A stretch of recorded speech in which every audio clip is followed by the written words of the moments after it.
Integrating Presence, joined with Wendy Nash once again. Wendy, how's it going? I'm good. I'm here on Gubby Gubby Country in Queensland. So it's winter. I'm cold. What can I say? My cat's got the heated rug.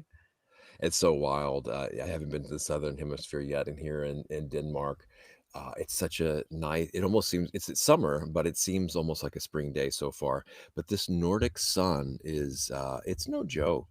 I think it's fairly Yeah. intense. It's deceptively intense because the air temperature is nice and cool.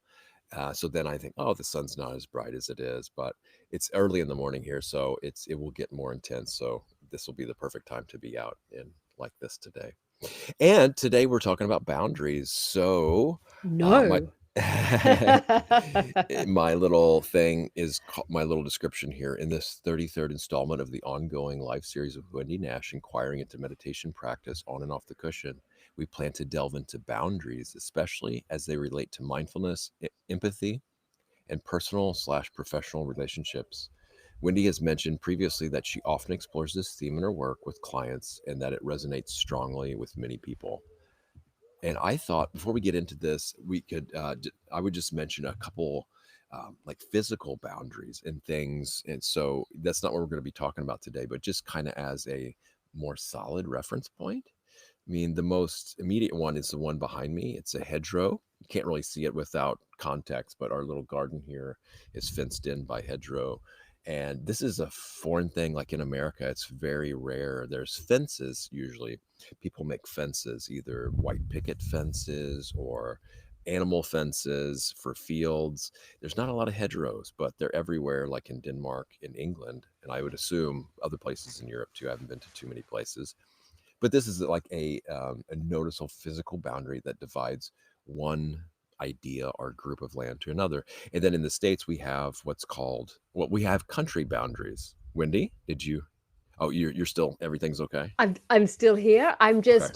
I'm reading a book Yeah. about called Something Between Us, and it's Mm. something about the everyday walls um, of American life and how to take them down. So, Mm. and they're the invisible ones. It's racism, and it's also Uh, cars, and it's very interesting. So, I've just started. It's a great read. Well, cool. Yeah, we can get into some of the ideas of that. The other one that I think everyone's familiar with is these boundaries of countries. These are political, so these are less physical. But as we get onto the border of a lot of different countries, they are physicalized, right? There's border guards, there's customs controls, people involved, maybe even weapons, enforcing these boundaries that are basically ideas that people have agreed upon.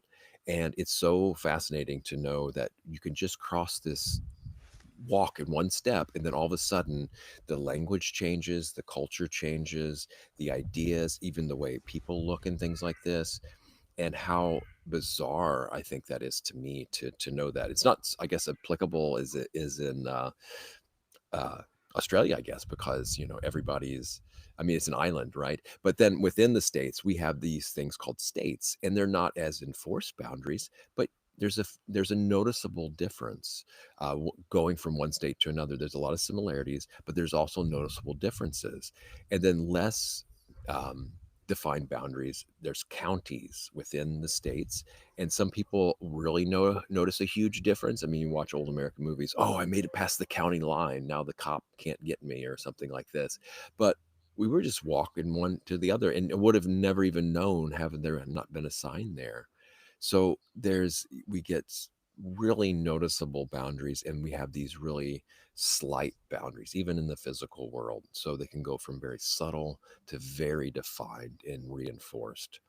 And when you look at, sometimes boundaries can be helpful, and I think sometimes they can be harmful, like Wendy was alluding at too. So what do you have to say about kind of the more clear notions of this before we get into the less clear notions, I guess? Yeah, so that's a great way of bringing in the topic because historically, throughout most of history, people have just moved. They've just walked from one side of the hill to the other, or across the river, or whatever. China, I think, has historically had very clear boundaries, and you needed a letter of introduction to not be killed.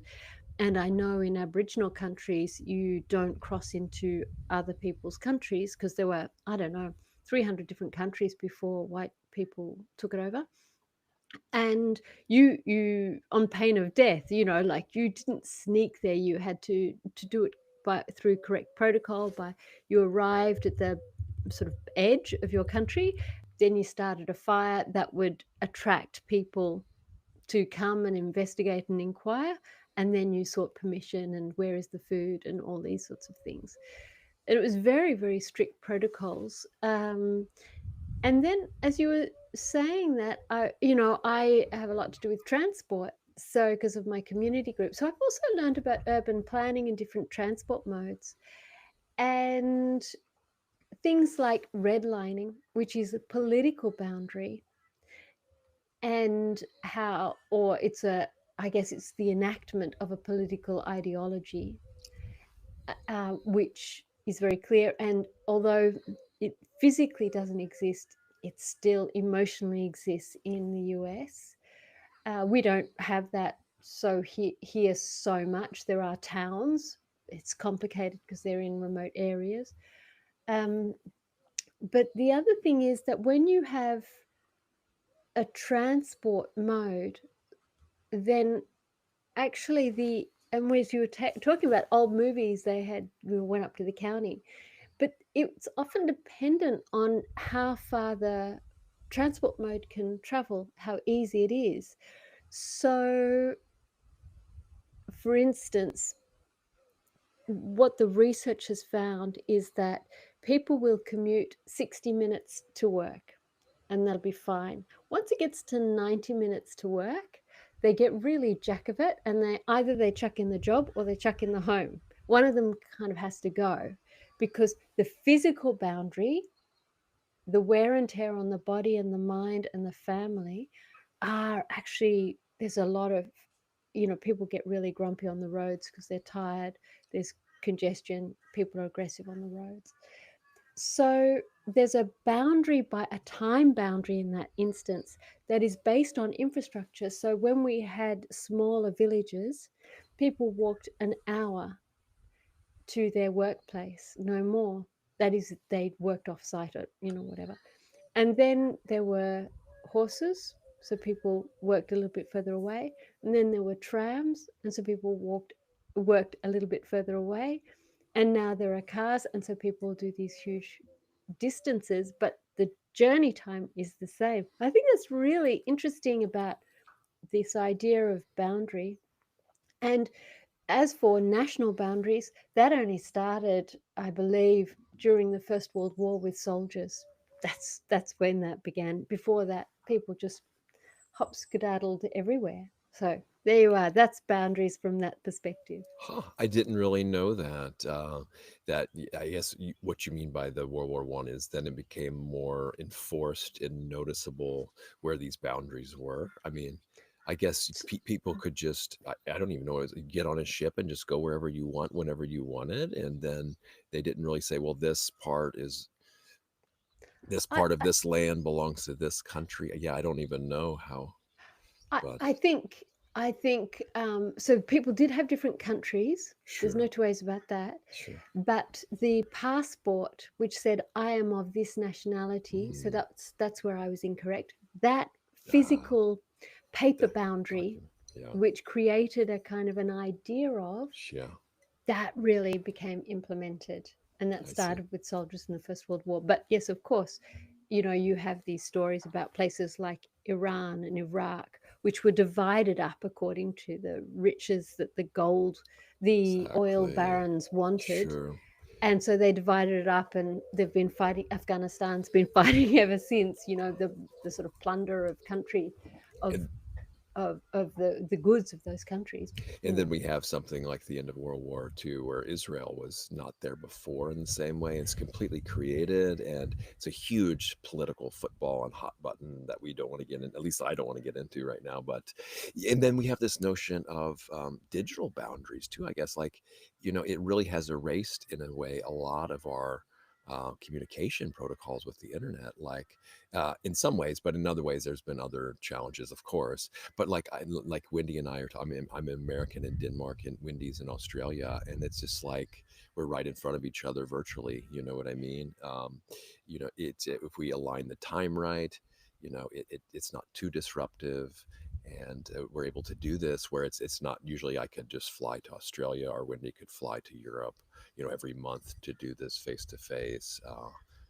Maybe in a perfect world, but with really supersonic jets where it would take a lot less or something. But yeah, so this notion of that and how that plays into how we interact with people, hiding behind anonymity is both freeing for a lot of people who would never speak up, but then it's gone to the other extreme where people can just think they can get away with ever what they say that can be beyond harmful. I would say, yeah. Yeah. So, and then it's difficult because that, I write to politicians and I write to council and I write to transport agencies. And it's so tempting to think about the organization as a solid entity. And I was actually going back to meditation. I was actually thinking about my meditation and this, what is it that I experience? In Tibetan Buddhism, they say getting what you don't want and not getting what you do want is the foundation of dukkha. Oh yeah. And and and I went, I feel let down by them in whatever form. And I was going, council lets me down. And of course, council is made up of all individual players, but in my own mind, it's the authority figure. And we say no. So, I was like, it's so maddening. And transport agencies as well. So, this idea of being let down and this division in the mind between me and you, right, wrong, has that boundary, the worldly winds. I was really curious about that at the moment, about fame and disgrace and how that becomes a mental boundary because I only want the good stuff and I don't want any of the bad stuff. And I realized if I don't want to have the bad stuff, well, I can't have any of the good stuff either. And that was quite disappointing. So over to you, Josh. No, it's a really good point. I mean, that's where our everyday dukkha is, getting what we don't want, not getting what we want. And I mean, we experience that time and time again, but most of us don't even realize that in autopilot and think that yeah, it spirals off into there. But if once we recognize and see that as a reality, that's not a failure on our part or even the world in a sense, because that's just the way that which is conditioned is or arises due to causes and conditions is subject to perish.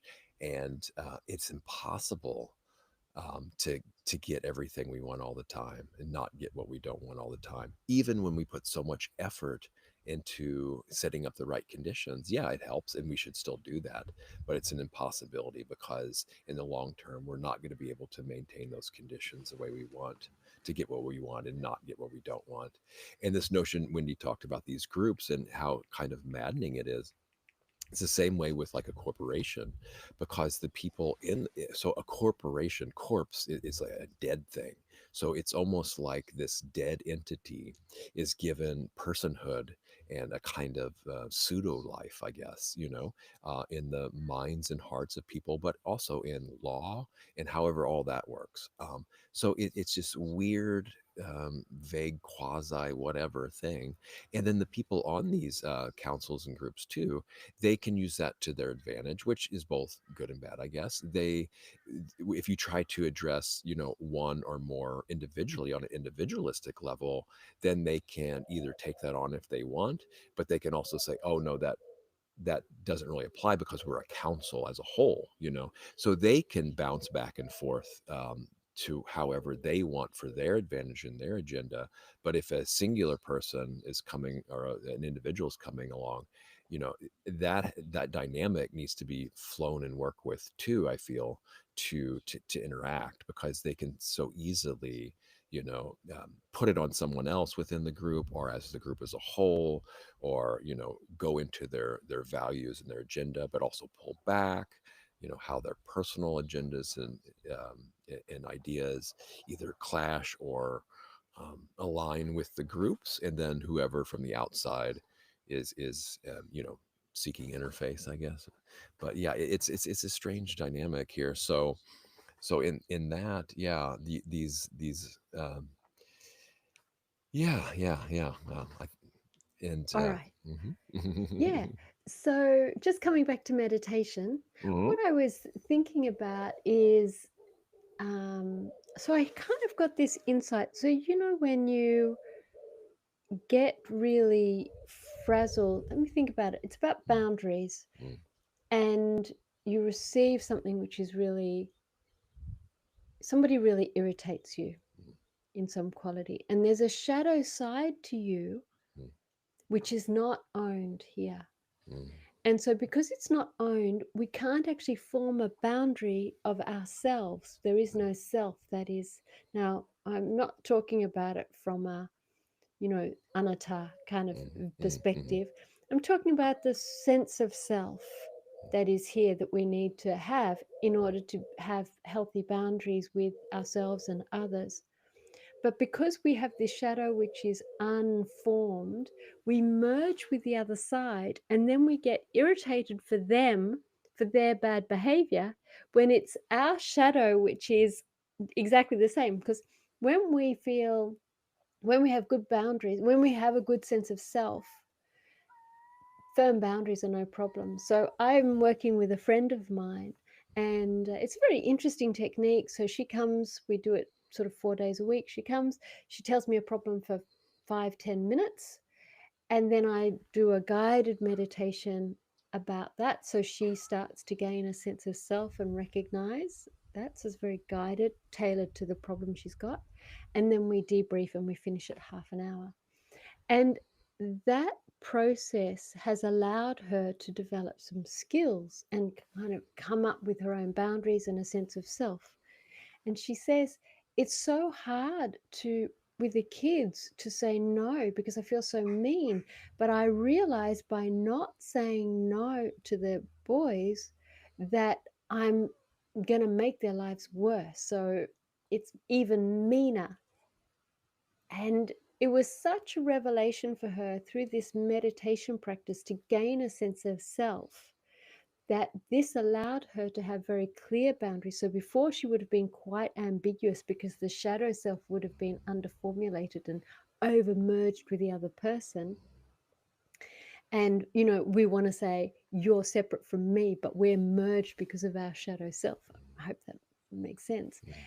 And then yeah, and so how now that she's very clear in her mind about her sense of self, she has very clear boundaries. And it's Pema Chodron who says good boundaries are about good communication, or good communication is about good boundaries. And I think when you meditate a lot, these arguments that we have of he said that, she said that, she said that, he said, and what should I do, and it's not fair, and all the rest, they settle and they give you opportunities for clarity to see, no, this is my clear edge, actually. So over to you, Josh.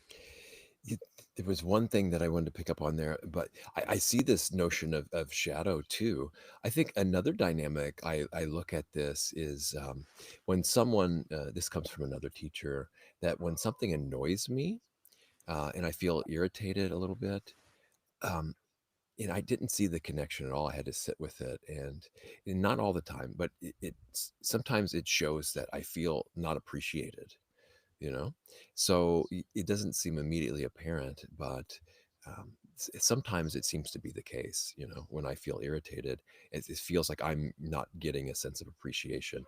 Well, that's a whole nother dynamic, because I can't expect others to appreciate me. That has to come from me, within me. So if I'm looking for kind of external validation in the exact way that I have to have it all the time and I don't get it, well, then I can get annoyed. But this is kind of a more subtle background layer. I think with this too about is preferences in feeling. So usually, if someone doesn't do something the way I like it, or I find some distaste with how someone is and how they do something or they say something, and then I feel unpleasant, then I can get irritated and annoyed with them too. So this is the Vedana. I think it's really important to look at this too. I think Wendy's framing is really helpful with the shadow self because obviously there's something in me that's I'm still getting triggered by and annoyed and upset, right? And that trigger shows me what I need to work on. And Wendy's framed it in the shadow. I see the only thing I see kind of a danger at that is just seeing shadows in me everywhere all the time. And that's not the case either. That's not what we're talking about here. We're just not pretending they're not there either. But there are times like when we're in full light or whatever where there isn't many shadows or the shadows not having a significant impact on our reality too. So I just wanted to add that as a kind of a counterbalance. But yes, so many of us ignore and deny our shadow aspects. I will say some people focus a little bit too much on it, but for the most part, I say the most of us. That's why that's called shadow because we don't really notice it, but it's there so much of the time, and it does have this or can have this significant impact. But when somebody does something that I find distasteful, I don't like. And a lot of times it's just based on my preferences. And, it's okay to have preferences. I don't think it's going to be really hard to get rid of our preferences. That's how we can make choices, I think, easier and, kind of know where to orient to sometimes. But it's when I cling to, I have to have my preference the way I want it, or I'm going to get upset and annoyed and then that unpleasantness a lot of times will be there and I don't even realize that there's the unpleasantness there. And so then the way I see the world is colored by that. The way I think, especially the way I think, is colored by that because I'm sometimes I'm strategizing how to, okay, this is unpleasant, what do I do about it, how do I get it away, how do I change it, how do I substitute something so I get more pleasure. And that's not necessarily wrong. It's just an exhausting process that doesn't have to happen all the time. you know can I be okay with how it is, too. Yeah. So, all of those things, the theme that I heard, you want validation or acknowledgement, or you getting whatever it was that you said, all Mhm. of that makes me think that you just feel let down by the other person. Yeah, that's right. Yeah. And And it's that that comes from simple. expectations, right? Yeah. Right, Yeah. right. But so if we're talking about boundaries, if the Mm. simple boundary here is to go, I feel let down by the other person, and just rather than it being, I need to work this out and figure it out, but just to experience it as a, and I want to say this is a personal boundary about developing practice. So instead of saying, okay, how do I strategize my way around this? Say, I feel let down. Yes, it's true, I feel let down. And just simply allowing that. And if that becomes a personal practice and a daily constant practice, at some level, what you're doing there is you're developing sort of a sense of self around that, because we're always disappointed by other people. But I think this, what's really interesting is this idea of expectation. And then when we have an expectation and we lash out, and then that's, we're crossing a boundary and our idea of who we are, and again expectation, and then we feel shame. So I haven't quite figured out yet how the mind works with regards to this sense of separation, this internal framework, which for me it feels almost like a washing line. In Australia we have a Hills hoist washing line, which is those, what do you call it, like it's two bars that are crossed, and then you have the washing line that goes around, rotary washing line, I think. You hang laundry to dry on it. Yes, Yeah, yes, yeah. exactly. So it feels like it's very solid, but I know it's not. But it's a structure of the mind, and I don't know where that boundary lies but it's definitely got an edge there, and I'm super curious about what is that? Again, this is where the rubber meets the road too. To acknowledge what you talked about with acknowledgement is so important. You know, that is the first step of compassion too, is acknowledging it instead of pretending it's not there or fighting against it right away. At least just a moment. I feel let down. I acknowledge this is the reality right now. I'm not trying to pretend it away or pretend it's not there or think that I'm above it or beyond it yet. No, there is a letdown here, you know? So that acknowledgement, it's just such a huge relief right away, you know. Instead of a lot of people will lie to themselves or pretend it's not there, deny it, right? So it's a huge relief, and acknowledging things in others too. Um, yeah, maybe they might not be that accurate, but if we don't have this habit of not habit, but I mean practice, I guess, of doing this, it can be really helpful. Again, to counterbalance this, I don't want to get stuck in one way of acknowledgement and then use that as a reinforcing mechanism to see it everywhere as a confirmation bias either. That's not what we're talking about, right? I don't go around now, okay, yeah, and then over identifying with I'm a letdown person. That's who I am. I'm always let down by myself and others. And yeah, it's just see, and then using everything as confirmation for that, right? So that's kind of the distorted version of what we're talking about here. But Yeah. what if I am a letdown to myself? What if Yeah. Well, and see, that's no, it's I really am important. a Yes. total fail? What if No, I no. Yeah, don't yeah, no, succeed? that's a really Like, good point. Yeah. like, So that's but the I wanna bring some lightness in here exactly. because And we that's do you kind of exactly answered your own question. That's what has to happen, you know. Once that acknowledgement is there, okay, what do we do about it?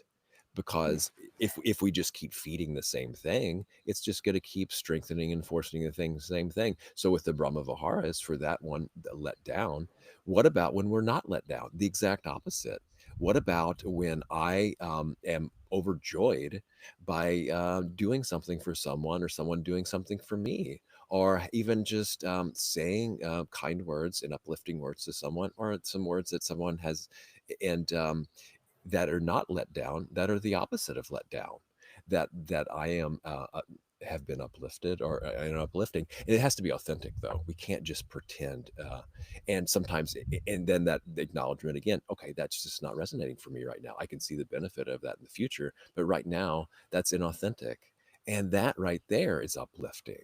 And seeing the uplifting versions of being honest with ourselves and being let down. Hey, I'm not lying to myself. I'm being real here, and that is in alignment with truth and with the truth of the way things are closer to it. That in itself can bring happiness because we're not living in a delusion. We're not denying or trying to do unhealthy strategies to get out of these uncomfortable truths. Sometimes just the fact that we're willing and able to do that, to me, is can lift the heart, and is a huge support. um, I guess the only thing I'm not sure is mm, that are we ever true? Are we ever mm, like may I try and always be sincere, but sometimes sure. I fudge it, you know? Well, yeah. Sometimes and it's not that I'm insincere, although sometimes I am Yeah, insincere. yeah, You know, exactly. sometimes I do lie. It's no there's no Mm, way, mm, I've got to go now, bye, mhm, mhm, or a friend of mine said that mm, what she used to do when she was on the phone call and somebody rang and the mm, phone call was going on and on and on and mm, she would go to the door and she would knock on the door on the inside and so mm, someone's sorry, got to mm, go, someone's just arrived. And mm. I've done that. And Yeah, but well, unfortunately, the other person that's couldn't fine. hear the person knocking and Sure, didn't notice sure, that. yeah, But so we are, I don't know, I want to say we are not always acting in our best self. sure. And then I don't know, I think we don't have 100% perfect social skills. Mm, And I don't know, like, it's difficult because I don't wanna hurt people either, and yeah, sometimes I fudge it, and if they go, "But you said that," then I go, "Yeah, I didn't wanna do that because XYZ. I thought I was worried about you yeah, getting hurt, and so yeah, that's why I did it." yeah, yeah. Uh, but it does, yeah, it's difficult. It's relationships, here we are talking about boundaries, Mm, and I think we have ethical boundaries. And in terms of meditation, how would you feel? what do you feel is a boundary in relation to meditation? Yeah, and I'm gonna get into that, because that's what this show is. We're gonna address something you said real quick, and this is really important too. The precepts. Our meditation really isn't gonna be as fruitful, and it's just kind of like maybe an aspirin, I think, or that if we don't have a really firm um, uh, precepts practice and our training. We just put it as a training, and so it's okay. Most people, it is a training, of course, and I'm still training in precepts um, but that acknowledgement of when it is, and realizing how they are for our benefit. Now, if I may, with your example about on the phone, and I get it. First off, I get it. It's almost like this, almost like an act of desperation that I need to care for myself now, and I don't know what else to do, and I can't take this anymore, and I have to take care of me now, you know. And so yeah, and I totally get with that, and that's what was the helpful part of that. And to me, I get creative with things like this. What I've done before, I take my if I have a phone, then I will turn the volume all the way down. I'll walk away from the phone and just leave them talk, um, first make it clear, uh, at least I was making it clear that this is not the best thing for me to just, well, anyway, but then I just do that. So it comes from the intent. Like, I get it. It's a mixed intent from what I understand. It was that you need to shut down now because I can't, this is not helpful for me. And this is going to harm me if I keep on any longer. However, I also think the mixed intent was I need to do something, uh, probably a little bit maybe hurtful, or the intent was there. I don't think you actually hurt them, but to deceive, to knock was like saying, I need to, well, maybe not. I shouldn't say that. So, you know what I mean? But, and I shouldn't say, I don't want to blame you or say you did it wrong. It's just like, when I look at these things, it's like, is there creative ways? Actually, when you said, "Oh, I have to go right now," um, all it would have been to not be lying is just thought of something you actually had to do, even if it was like, oh, I got to brush my teeth right now, or I have to go do this right now. It could be, I have to go open and close the door right now because I want some fresh air in for a second. It can actually be based on something other than straight up deceit. I mean, it could be trivial, but it's not necessarily, you know what I mean? But like I said, this is a training, and I don't want to blame so much, because that notion of care is really helpful. So, Mm, I mean, we're sort of talking about boundaries here, and mm, in our meditation practice, it is time to think about our ethics. yeah, So, what do we deem as ethical? And mm, it's hard. So, very and hard. it's very hard. So, a couple of things. One is that women are ensnared by Yeah, multiple relationships in a way that men just aren't. So, exactly, we get totally. Yeah, lumbered with yeah, huge carer responsibilities no, that with, great Aunt Mildred that we've got to listen to rambling on and on and on for 4 hours. yeah, And great Aunt Mildred is extremely lonely. So, yeah, after the third call that week, it's a bit yeah, tiresome. oh, So yeah, I think there is also a cultural thing here for women about how do you navigate that space. But there was also something else I wanted to bring in, mm, and I just thought about it. One was about the communication, yeah. and it was about the precepts. Sort of, It's but okay. it's yeah. You We go, can you we can go. definitely come back to that. Yeah. Um, we need to get into the boundaries now. And you were saying, how do you really even know if it's true? And I would just say, yeah, what does it feel like? Is it in accord with reality too, or not? And then we ask for feedback from wise people, right? And we be okay with not knowing, and that we don't always know all the time, and it's not always clear, and that's okay too. That's how I look at that, and that honest acknowledgement. I think we can know when levels of honesty I think that we have towards ourselves and others, and sometimes we can't. Sometimes it really just strikes me, oh, this, I really know that I'm deceiving someone here.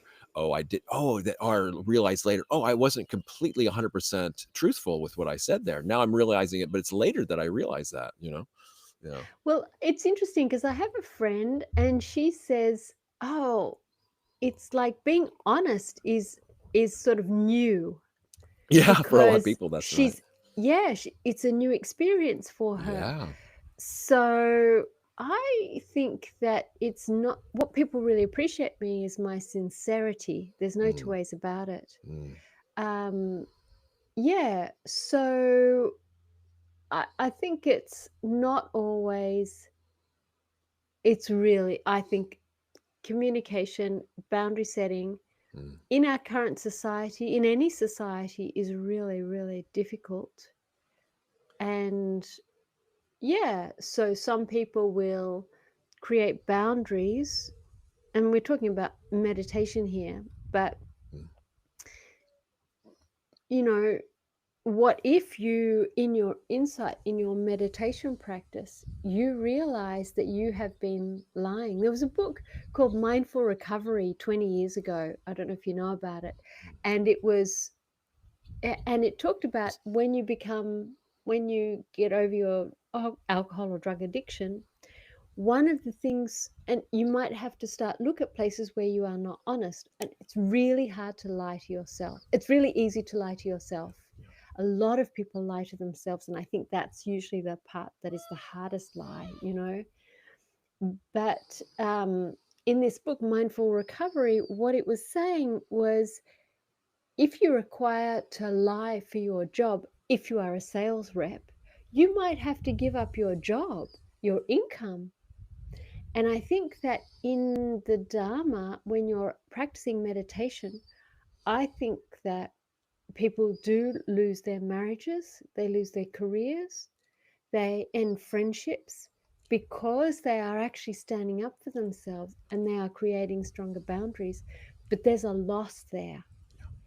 And as they become more themselves, there's a huge amount of loss that arises. And, you know, you've been doing a lot of meditation in this past year or whatever it is, since you've been going back and forth to Denmark and Yeah. traveling all over the world. You've been doing lots and lots of meditation. So, how would you describe your own sense of your own boundaries Mm. has shifted because you've done so much more meditation? Well, that is really easy, apparent, and immediate. First off, I want to acknowledge what Wendy said too about the extra challenges that females, women, just old fashioned term here, have over males. You know, I mean, haven't even walked down the street and go outside their house and start assessing. You know, which male can be more that could be a potential harm and threat just because men are still the way they are.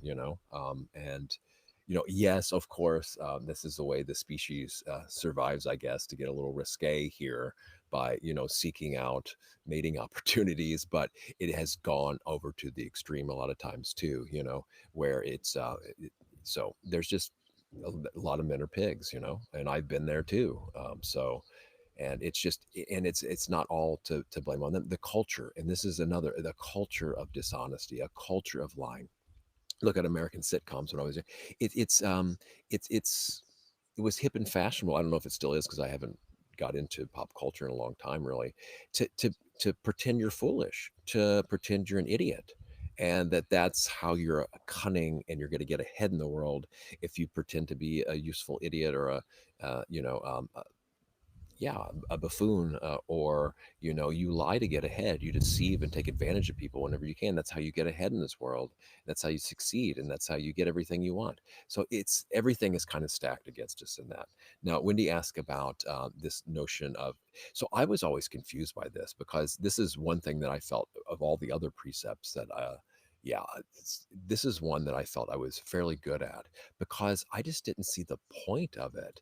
I didn't want to keep track of all the times I said something that was deceptive, and then somebody could call me out, and then I would have to spend so much time keeping that lie straight and sorting it out. And who did I tell? Who did I not tell? Now, would I have to tell them if they say this instead of? So it's kind of maddening for me to keep. So I didn't see the value in it, and I just saw I just didn't want to associate with a lot of people that were really into deceiving. I mean, and deception for the most part, either to get back at someone or to protect oneself. So I get it if someone's trying to protect themselves, but I feel there's more effective ways of protection too.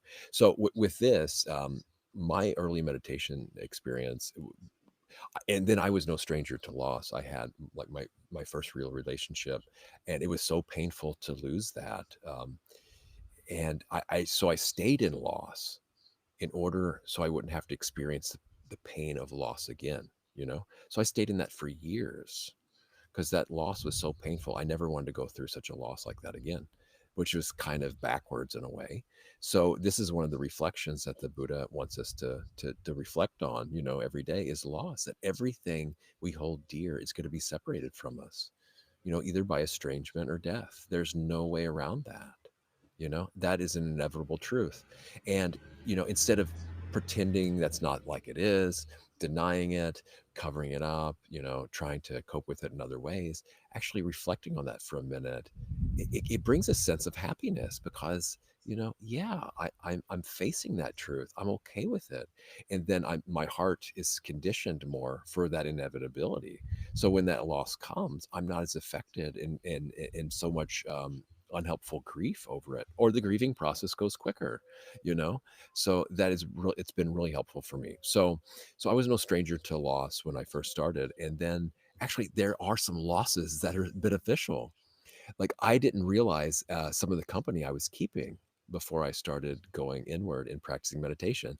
So, yes, it was a little painful to lose some friends in the beginning, but it was so much, better in the long run because then I attracted, people that were better for me and, people that I could contribute to and all better. So but it was that transition time between the falling away and the aloneness basically and kind of isolation in a way. I mean, in a way, looking back, it was more seclusion for healing and undergoing a transformation process.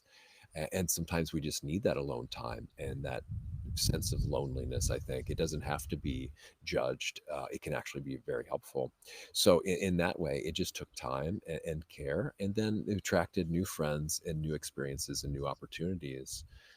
Yeah. So the honesty for me more was remembering things I had forgotten about. There was old memories, I guess, that were kind of too painful that had gone off to the side. And so then I was coming back with these and I was like, oh my gosh, I can't believe I said this, did this, or they did that. And so going through that material like we would do in therapy and working with that. So I was actually a regaining in a sense of some things, but then a deliberate losing as well. So then I could have choices of what I wanted to let go of once it was kind of healed, if that makes sense. So I want to transition to here into what is a boundary, because if we go inside a meditation, we get really calm and still. The physical boundary is not like we I think experience a lot of time during our everyday waking life, right? The boundaries of where the even skin is or where the body starts and stops kind of goes away. Look, our hand, right? We don't even really know where does the finger start and stop, these names. And you can say there, but if you get down to a microscopic level, it's really hard to know exactly where everything is. But this notion of energetic boundaries, I think, are noticeable, right? When someone does something that's not okay, the obvious one is abuse. Okay, when there's obvious and clear harm, and then we know I'm harmed by that, that's that's not okay. But it can be a challenge to know what is mine and what is the others, right? And I don't necessarily. I think one way to get around this, okay, what is mine, what is theirs, is then looking at kind of guidelines and values, right? So then it doesn't matter so much if it's theirs or mine. This is happening. This has been established beforehand. So what do I need to do about it now? Do I need to strengthen my boundary? Do I need to pull back because they're not respecting this boundary and strengthen it, or maybe I'm not respecting their boundary or my own boundary? So I think one of the ways to do this is set some clear guidelines and some qualities, and then have some evaluation, and then bring in trusted friends and teachers too, to make sure that we're not being deluded in what that is, and talk it through some other people if we're unclear on exactly what is the boundary points are, yeah, where our boundaries are, where they're not, what constitutes a boundary, what doesn't, how permeable it needs to be or how solid it needs to be, how strong or how weak it can be too. So there were a couple of things I thought about with the prajna paramita and, no eye, no ears, no body, no tongue, no whatever, no attainment, no non-attainment. And that is really saying this internal division that we have in our mind of what is good and what is bad is a fiction. Yeah, But that's a sort of yeah, a boundary within the mind. yeah. I think that's really interesting. I was curious to know how your own boundaries have changed as a result of all the meditation you've done in the past, whatever it is, while you've been globetrotting. Yeah, that's a really good question. I want to address this good and bad thing too. And on an ultimate level, we talk about the prajna paramita. This is next level stuff. This is not your average everyday Joe thing that's immediately relatable to most people. Although it is on a higher level, ultimate level. But what there is there's clear things that are helpful and not helpful. There are things that are skillful and they're not skillful.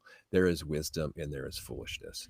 So instead of good and bad, which what's good for me, somebody might think is absolutely bad, or what I think is bad, some people know that's good, right? So this notion of good and bad it's not helpful, but there are clear things that can be discerned on a relative level. You know, this is helpful, this is hurtful. You know, these can be more clear, and this is how I think we need to establish boundaries. So for me, how my boundaries have changed. First, I realized I really didn't have any boundaries when I first started, or I had unhelpful boundaries that weren't helping me. Then I realized, okay, well, yeah, this is going to be helpful for me, and I didn't see it before, and so it was like kind of a recognition. And then um, I used it to make choices, like, okay, well, this is what I want to do, and this is where this is going to lead, and this other way is going to lead there, and I don't want that anymore. I know where that goes. But when it talks, I could. It's a little bit personal here, but I'll share it. There was a thing with my mom, right, and we were just squabbling back and forth all the time, and um, finally I had enough, and I said, okay. I'm going to try something new. I'm going to not talk to you for an entire week. No communications whatsoever. And she was so upset. But I kept it and really got to go introspective about how I was relating to her.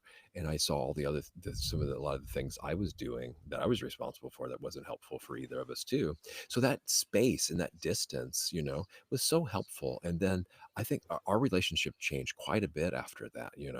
Um, a lot of the old habits and patterns I had fell away. I could see things clearly and relate in a different way. All I needed is that space and that boundary set up for a short time, and then we were able to reconnect after that on way more helpful level. Of course, it didn't solve everything, and there's still squabbles, but the amount of intensity as far as things that weren't helpful changed. So that was sometimes those hard, fast boundaries are needed, but it's not always that simple. Especially when we get into like intimate relationships, that's a whole nother thing we probably won't get so much into here today. um, but I can see how I'm thinking of a woman I was chasing at one time, and I was deluding myself. I was overlooking the bad qualities because I wanted to go after the good qualities. So is this kind of delusion, self-reinforced delusion. I knew they were there, but I didn't put any importance on them, when in fact I needed to put more importance on those for the welfare of both of us, really. And so that's another thing, how we can get love struck or sick in some ways like that, and not oversee things.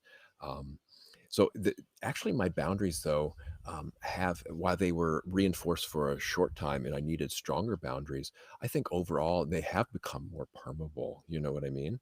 And so More permeable. permeable, yeah, Hmm. that I don't need to have as many hard, fast boundaries for protection anymore. Um, Now, sometimes that can not be the greatest thing, because we can stay around certain people that we don't need to stay around longer, because the kind of resiliency is built up more. And so the recovery from either my own actions or someone else can then be mended, I think, quicker, or they don't hit as hard. There's more space around it. So be mindful of that, but also to counteract that, there is more subtlety.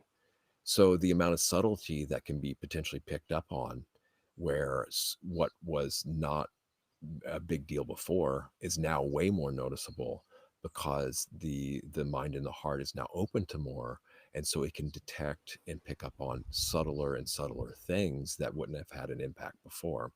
So it's like, yeah, it's this balancing act of, yes, some things were strengthened, some things were weakened. Yeah, let's see, more territory was opened up to.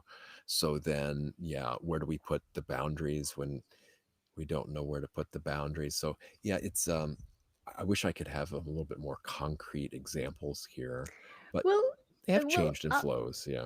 Go ahead. yeah. So Yeah. I was just thinking about the one boundaries in relationships, Sure. and I think about my current relationship, and Mm. I mean, I think the Dharma is great, but if you only do it theoretical and not experiential, I think you can really miss throw out the baby with the bathwater, because it's hard to relate to somebody from a theoretical level.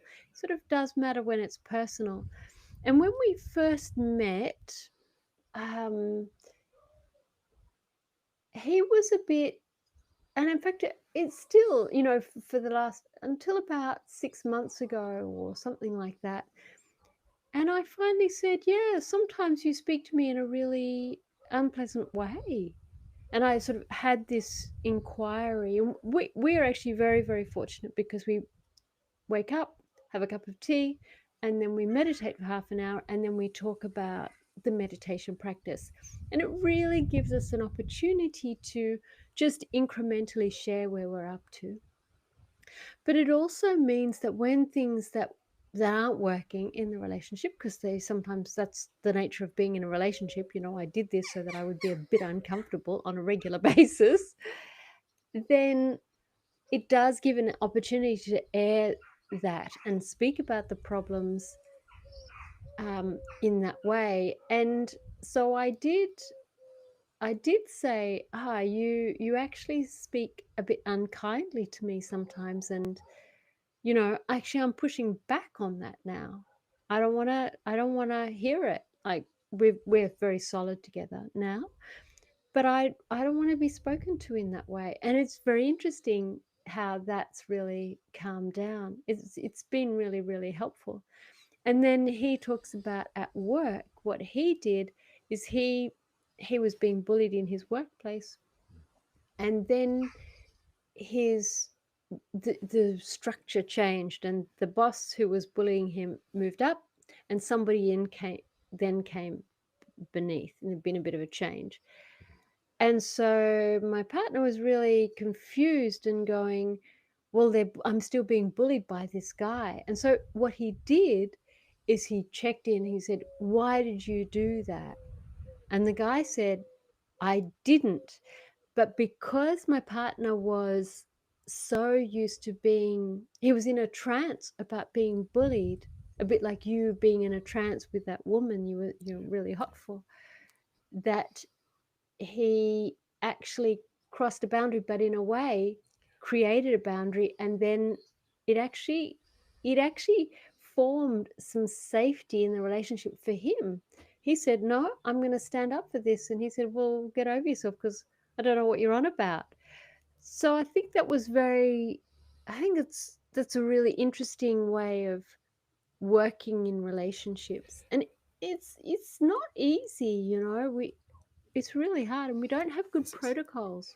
this is really important when it comes to relationships and communications. I feel is having, so the whole reason, I think, or one of the main reasons for setting these interpersonal boundaries is so that we can communicate.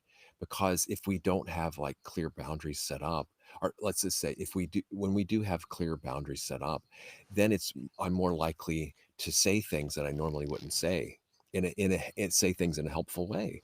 Because sometimes the tendency is, oh, I don't want to express this because of, okay, it will hurt them, it will hurt me, it will make things even worse, right? But if we have boundaries in place, and both people recognize and respect and keep those mutual boundaries, then we're more likely, I think, to meet each other face to face more sincerely, kindly, and with an open heart, in able to facilitate more honest and effective communication that will have a real lasting impact. You know what I mean? So, like, it sounds like your partner, he was able then to actually face and confront, not confront is too strong a word, but voice it directly when, yeah, and a lot of times that's all it takes. However, some people like me sometimes are too quick to do that. That Mm. actually need more of a formal space, a formal container, some mutual recognition of where those are before I do that, because I can come off, yeah, too harsh, too direct, too lacking of emotional qualities, or at the wrong time too. So these formal containers, these formal mutual recognized boundaries, I think are really helpful when it comes to talking with folks and communicating. Yeah. But it's interesting. So I think about my own journey in the last, 25 years, whatever, 22 years.